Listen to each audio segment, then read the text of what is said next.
I knew something was wrong the moment Tyler stood up before dessert. The charity dinner was being held in the East Ballroom of the Ashcroft House, an old Newport hotel with carved mahogany walls, crystal chandeliers, and portraits of dead men who had spent their lives protecting their names. My family had hosted events there for years. That night, every table was full of donors, trustees, relatives, and the kind of people who watched everything while pretending not to. The staff had just poured coffee. Silver spoons clicked against china. A violin quartet played too softly near the windows. Then my son lifted his glass and turned the entire room into a stage.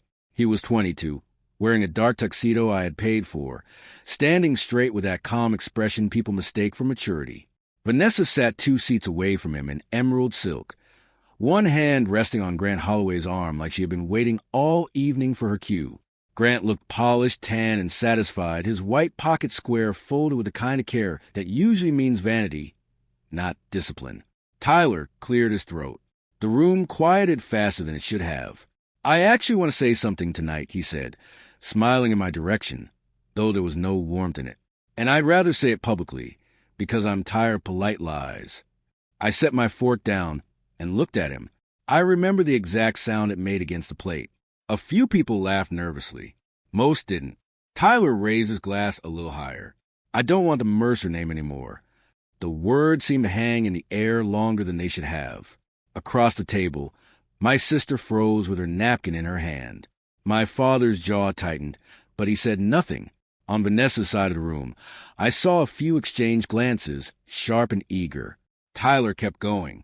"I think names are supposed to stand for the people who earn your respect. And honestly, the only man here who's ever shown me the kind of life I want to live is Grant." Grant lowered his eyes like he was embarrassed, but I watched the corner of his mouth move. Not surprise. Satisfaction. Tyler turned toward him fully now. "Grant is the only man I'm proud to look up to.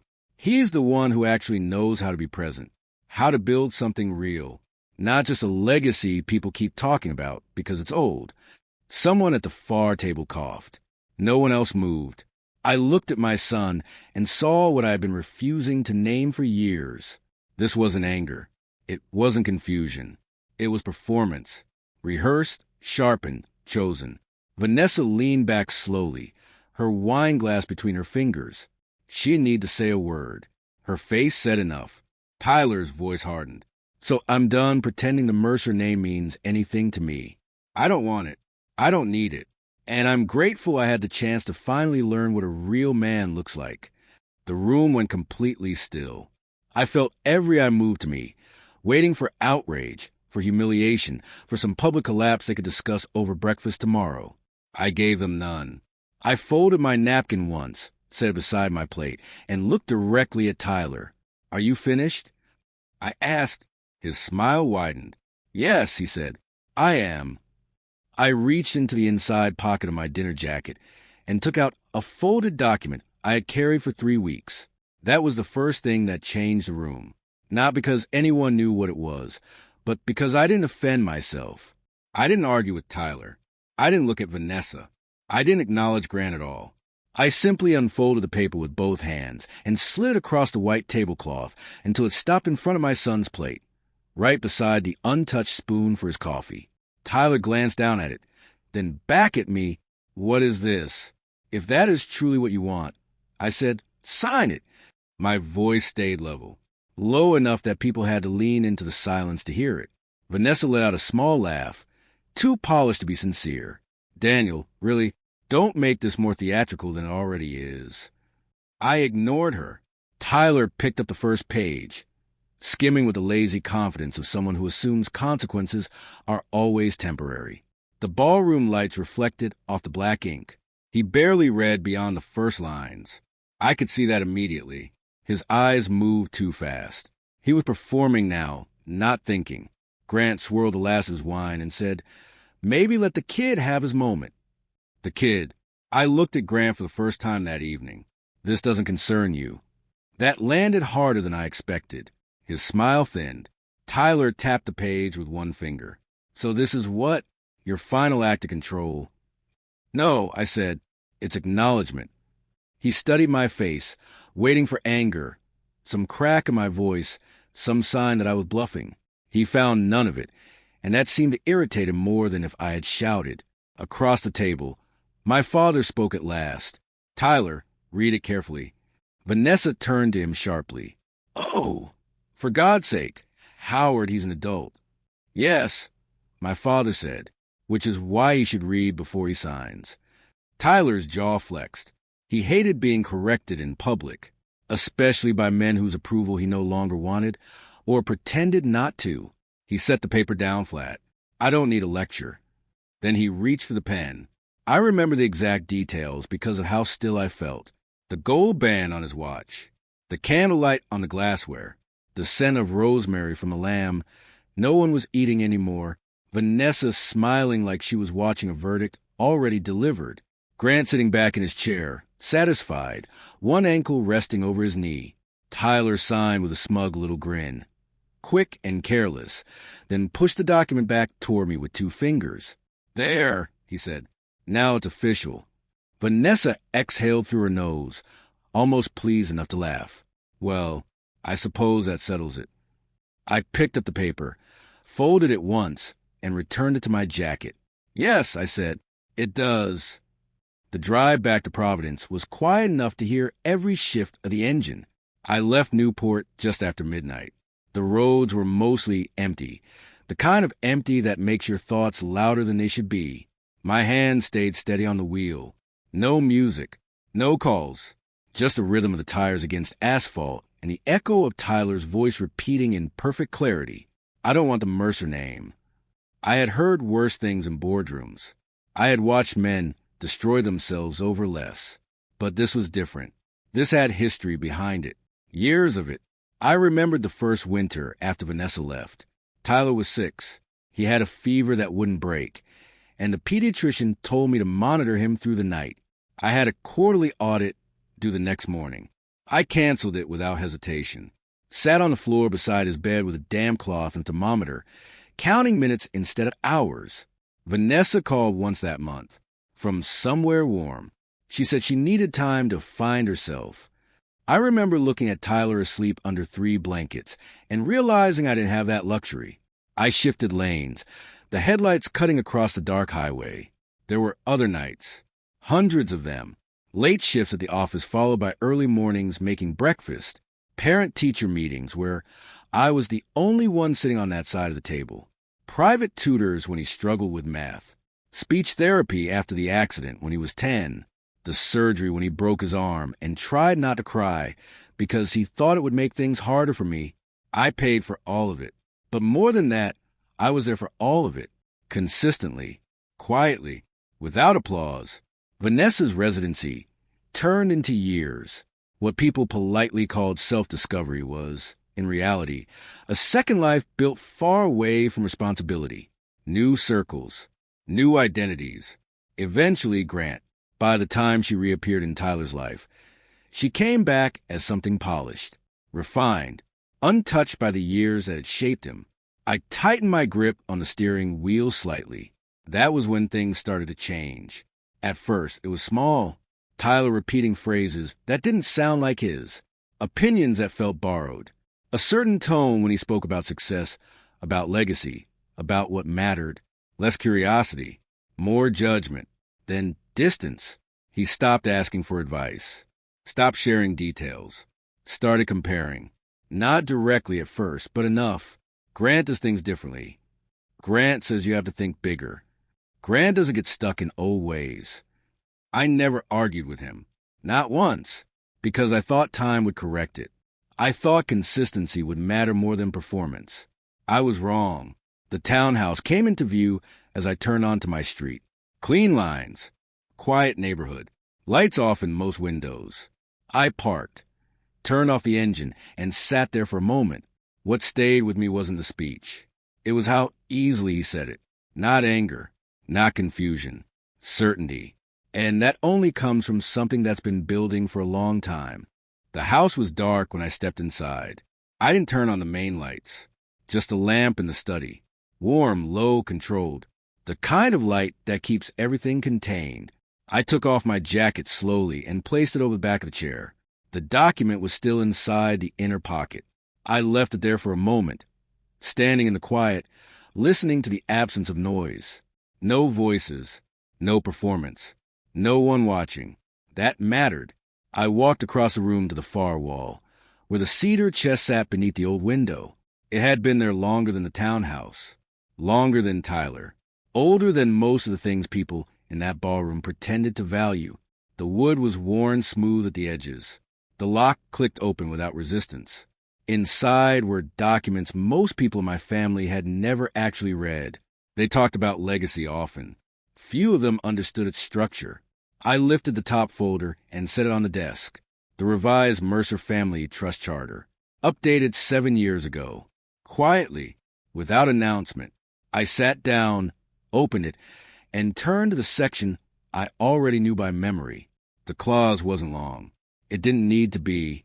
A voluntary public renunciation of the Mercer name, witnessed or recorded in a formal or social setting, constitutes immediate and irreversible severance from all trust-linked privileges, present and future. Clean language. No ambiguity. I remember the day I added it. Tyler had been 15. That was the first time he introduced Grant to someone as the man who actually taught me things. He said it casually, not realizing I was close enough to hear. I didn't react then. I made a note. Patterns matter more than moments. Over the next year, I watched the shift become consistent. Subtle replacements. Language changing. Loyalty reframed as something optional. That was when I had the clause modernized. Not out of anger. Out of recognition. I closed the folder halfway and leaned back in the chair. Tonight hadn't been spontaneous. Not for him, and not for me. The difference was that he believed words were enough to redefine reality. I understood that structure decides consequence. I reached into my jacket, took out the document he had signed, and placed it beside the charter. 2 pieces of paper, 1 choice, 1 confirmation. I aligned them carefully, edge to edge, then rested my hand on top of both. For a moment, I allowed myself a single thought. Not regret, not anger, just clarity. He hadn't just rejected me. He had stepped outside something he didn't fully understand, and now it would operate exactly as it was designed to. I didn't sit there long. Clarity doesn't need time. It needs execution. I picked up the phone on my desk, the private line, not the one saved in anyone's contacts, and dialed a number I had used sparingly over the last decade. He answered on the second ring. "Daniel." "Elliot," I said. "I need enforcement." There was a pause. Not confusion. Recognition. "Which provision?" "The severance clause." I said. "It was triggered tonight. Public setting. Multiple witnesses." Another pause, slightly longer this time. Papers shifting on his end. I could already picture him at his desk, glasses low, reviewing structure before emotion. "Was it recorded?" he asked. "Yes." Intent clear, unambiguous. That was all he needed. "Then we proceed," Elliot said. No hesitation. No commentary. "Effective immediately?" "Yes." I looked down at the documents in front of me. Tyler's signature still fresh. Careless. Confident. Immediately. "Understood," he said. "I'll notify the trust administration and begin formal execution at first hour. Internal status will change tonight." "Good." There was a brief silence before he added, "Do you want any delay on notifications to the beneficiary?" "No," I said. He chose a public moment. He gets a structured response. Very well. I ended the call without anything further. No explanation. No justification. That part had already been decided hours earlier. I set the phone down and opened my laptop. The estate management system required a secure login, 2-factor authentication, and a physical key I kept in the drawer beneath the desk. I inserted it, waited for the prompt, and entered my credentials. The interface loaded slowly, as it always did. Layers of access, permissions, records. Most people in my family had never seen it. They benefited from it. They spoke about it, but they didn't understand how precise it actually was. I navigated directly to Tyler's profile. Active heir, primary line, full privileges. For now, I didn't change anything yet. that would be processed through Elliot's office in the morning, properly documented, properly logged. Structure mattered, but enforcement had already begun. I opened the Link Privileges tab and reviewed what would be affected. Trust distributions, terminated. Education funding, revoked. Extended medical coverage, closed. Voting rights within the family structure, removed. Ceremonial standing, nullified. Access to properties, including the lake cabin, denied. Future equity allocations, reassigned. Every line was clean, predefined, waiting, not punishment, design. I leaned back slightly, looking at the screen, then closed the system without making a visible change, because the real shift had already happened the moment he signed. And with one quiet instruction, everything connected to that name was already moving without him. I woke up before sunrise, not because I had to, because I prefer acting before the world starts reacting. The house was still quiet. 5:12 a.m., the kind of hour where decisions feel cleaner, untouched by noise or interference. I made coffee, black, no sugar, and carried it into the study without turning on any lights beyond the desk lamp. The system was already open when I sat down. Elliot had done his part. A notification waited at the top of the screen. Provision acknowledged. Execution authorized. Status change pending final confirmation. I didn't rush. I reviewed everything once more, not because I doubted it, but because precision matters more than speed. Tyler's profile was still there, unchanged on the surface. Active air. For the last time, I clicked into the status field. A small drop-down appeared. Clean, neutral, clinical, active, deferred, suspended, voluntarily severed. I hovered over the last one for a second, not hesitation, just recognition. Then I selected it. A confirmation window opened immediately. This action is irreversible. Proceed? I took a sip of coffee, set the cup down, and pressed confirm. That was it. No dramatic sound. No visual effect. Just a quiet refresh of the screen. Active air was gone, replaced by a single line. Status, voluntarily severed. The system moved faster than most people ever realize. Within seconds, the Link privileges began to update automatically. His academic grant, revoked. I watched the timestamp appear beside it. The funding pipeline that had covered his tuition, materials, private studio access. It all closed in one clean sweep. No warning. No delay. Next, property access. The lake cabin, which he had treated like a permanent summer entitlement, was removed from his permissions list. Gate codes invalidated. Entry logs wiped clean of future access rights. Then, equity allocations. Future stock distributions reassigned to secondary beneficiaries. His name slid out of projections like it had never been there. Even the archive updated. The Mercer Family Registry, a digital and physical record of lineage, contributions, standing. Flag is position. Frozen. Not erased. Worse. Preserved exactly at the moment he chose to step out. I leaned back slightly, watching the chain reaction complete itself. One decision. One signature. One public statement. And now the structure was doing what it was built to do, operate without emotion. I didn't feel satisfaction. Just alignment. Everything was now where it was supposed to be, and for the first time since the banquet, there was nothing left to prepare. By 9:30 a.m., they were celebrating. I didn't need anyone to tell me. The notifications came in quietly, one after another, like clockwork. Tyler posted first. A photo from the banquet. Him standing beside Vanessa and Grant, all three of them smiling like they had just won something meaningful. The caption was short. Sometimes you have to leave dead weight behind to become who you're meant to be. I read it once. Then again. No hesitation. No doubt. Vanessa followed 10 minutes later. A more polished version. A close-up shot of her and Grant at the same table. Candlelight catching the edge of her glass. Proud of my son for choosing truth over tradition. Family is who shows up. Grant waited a little longer. His post was the most calculated. A black and white photo. Him shaking Tyler's hand. Cropped carefully to look symbolic. Almost ceremonial. Real legacy isn't inherited. It's earned. I sat in the study. Coffee untouched now. watching it unfold. They weren't hiding. They were amplifying. That mattered. I opened a separate line and called Elliot. "They've started posting." I said, "I assumed they would," he replied, no surprise in his voice. "I want everything archived." "It already is," he said. "Our monitoring flagged the initial post. Screenshots, timestamps, metadata.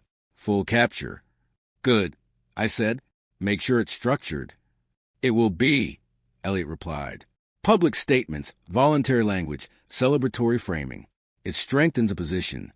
"Exactly, because this wasn't just noise. This was confirmation." I ended the call and opened the monitoring dashboard myself. A secure feed pulling in public activity tied to specific names and keywords. Tyler's post sat at the top, already logged, already preserved. Below it, Vanessa's, then Grant's. Each one cataloged with precision. Time, source, engagement, intent. No interpretation needed. They were documenting their own narrative better than any legal team ever could. I zoomed in on Tyler's caption again. "Leave dead, wait behind." I leaned back slightly in my chair. That was the part people never understand about public statements. They feel powerful in the moment, but they don't disappear. They become records. And records don't care about emotion. They care about clarity. By noon, the post had spread. Comments, shares, quiet messages between people who had been in that ballroom the night before. The story was moving exactly as they intended. But underneath it, something else was forming. Structure, evidence, finality. I closed the dashboard and turned off the screen. They thought they had made a statement. What they had actually done was remove any remaining doubt. The first crack didn't come from me. It came from a screen Tyler was used to trusting. At 11:07 a.m., his academic portal updated. No warning, no email beforehand, just a quiet system refresh when he logged in, probably expecting nothing more than his usual schedule and studio access. Instead, a red notification banner appeared at the top of his dashboard. Funding status. Revoked. I know exactly how those systems look. Clean interface. Minimal wording. No emotion. Below it, a new line. Outstanding balance due. $48,600. No explanation. Just numbers. Tyler tried to refresh the page. Once. Twice. Again. Because that's what people do when reality doesn't match expectation. They assume it's a glitch. It wasn't. By the third attempt, the access to his private studio booking system was already gone. The reservation tab had disappeared entirely. His materials account, frozen. Even the internal messaging system flagged his profile as restricted. At the same time, Vanessa's phone rang. She answered on the second ring, still riding the confidence of the morning. I can picture it clearly. She would have stepped slightly away from Grant, one hand brushing her hair back, voice controlled. "This is Vanessa." "Mrs. Holloway." Elliot said, calm, neutral, precise. "I'm calling on behalf of Daniel Mercer's legal office." A pause. That was the first shift. "Yes," she said, slower now. "I'm informing you that Tyler Mercer's public renunciation of the Mercer name has activated a binding provision within the Mercer Family Trust." Silence, not confusion. Calculation. "I don't know what you think you're doing," she said carefully, "but last night was a personal matter." "No," Elliot replied. "It was a recorded public declaration. The distinction is important." Vanessa didn't respond immediately, because for the first time, she wasn't controlling the frame. Elliot continued. "Effective immediately, Tyler's status within the trust structure has been changed to voluntarily severed. All associated privileges have been terminated." "That's not possible," she said. It came out sharper than she intended. "It is already in effect." Another silence, longer this time. Vanessa understood contracts. Not deeply, but enough to recognize tone. And Elliot wasn't negotiating. "What exactly does that mean?" she asked. "It means," he said, this was not symbolic. At almost the same moment, Tyler called her. I imagine the timing was almost perfect. Panic bleeding through the edges of his voice now. Confusion turning into something heavier. "Mom." Something's wrong with my account. Vanessa closed her eyes, because now it wasn't theoretical anymore. It was happening, in real time, and for the first time since the banquet, neither of them had control over what came next. They came to Vermont first. That was predictable. When people lose structure, they run toward something familiar, something they believe is still theirs. The property sat behind a long iron gate, surrounded by trees that had been there longer than any of us. Tyler had spent summers there. Vanessa had hosted dinners on the terrace, as if it had always belonged to her. By the time they arrived, it was already gone, sold 2 weeks earlier. Quietly, no announcement. The gate didn't open. Tyler got out of the car first, walked up to the keypad, entered the code he had used for years. Once, twice, slower the third time. Access denied. Vanessa stayed inside the car at first, watching, her expression tightening as the reality started to shift again. Tyler stepped back, pulling out his phone. He called the property manager. Straight to voicemail. He tried again. Nothing. That's when Vanessa opened the door and stepped out, heels sinking slightly into the gravel as she walked toward the gate like proximity might change the outcome. "It's probably a system error," she said. Tyler didn't answer, because deep down, he already understood something she didn't want to admit yet. This wasn't an error. This was removal. They stood there for another minute. No movement. No sound except whine through the trees. Then Tyler turned away first. That was the second crack. The next one came faster. 3 days later, they attended an engagement party on a yacht. Grant Circle this time. New money, new names. The kind of people who value perception above history. Vanessa had dressed carefully, controlled, reassembled. Tyler followed her lead, quieter now, but still holding on to the belief that this was just a transition, that something else would replace what he lost. It didn't. Halfway through the evening, just as drinks were being passed and conversation started settling into polite rhythms, a man in a dark suit approached them. Not staff, not a guest. Structured. "Tyler Mercer," he said. Tyler stiffened. "Yeah." The man handed him a sealed envelope. No explanation, no hesitation, just procedure. Tyler opened it immediately. I can picture the exact moment, the shift in his face as he scanned the first page, then the second, then went back to the first again. Formal revocation notice, trust termination, legal confirmation of voluntary severance.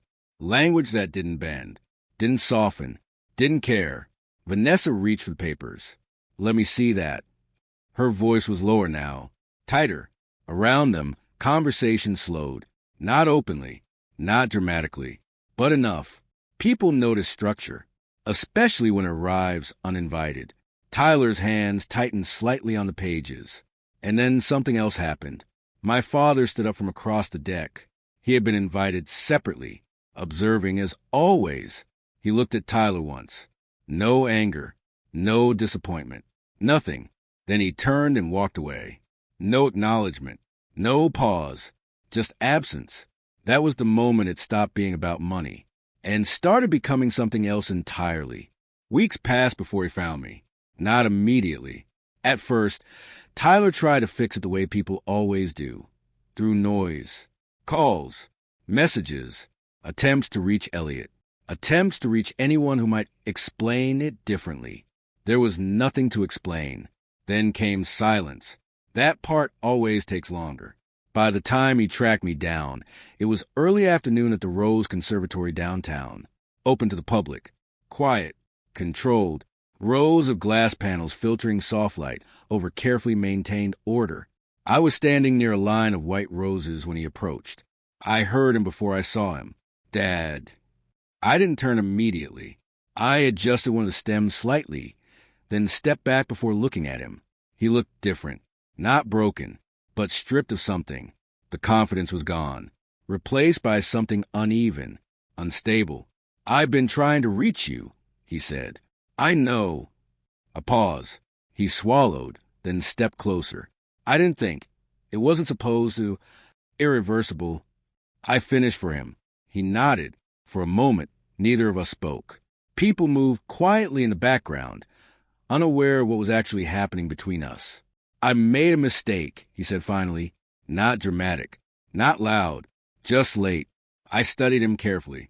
Not the words, the timing. You made a decision, I said. His jaw tightened. I didn't understand what it meant. That's correct. Another pause. Longer this time. I can fix it, he said. I'll take it back. I'll make a statement. No, I said. It wasn't sharp, just final. He stopped, because for the first time, he heard something he couldn't move around. This isn't about paperwork. I continued. You didn't just reject a name. You rejected the structure behind it. Publicly. Deliberately. His voice dropped. I was angry. No, I said. You were certain. That landed harder. Because it was true. He looked away, then back at me. Grant will continue his life, I said, unaffected. Silence. That was when it settled in for him. Fully. Not the loss of money. Not the loss of access. The absence of replacement. There was no second structure waiting for him. No substitute. Just space. I didn't think he started. I didn't react, I said. I executed. He exhaled slowly, like something inside him finally gave way. I just want a second chance. I held his gaze for a moment, then I shook my head once. Second chances require something to return to, I said. You stepped out of it. Behind us, the greenhouse remained perfectly still, controlled, maintained, every plant exactly where it was supposed to be. That structure still exists, I added, just not for you. He didn't speak again, because there was nothing left to negotiate. I turned slightly, adjusting another stem, restoring a shape that had shifted just enough to matter. Before leaving, I said one last thing. Your name wasn't the weight. I said, it was a framework holding everything together. I walked past him without stopping, and in the months that followed, the Mercer Charter was updated once more. A new endowment was created, reserved only for those who carried the name and understood what it required. Tyler's record remained where it had been placed, not erased, not corrected, preserved, exactly as a warning should be.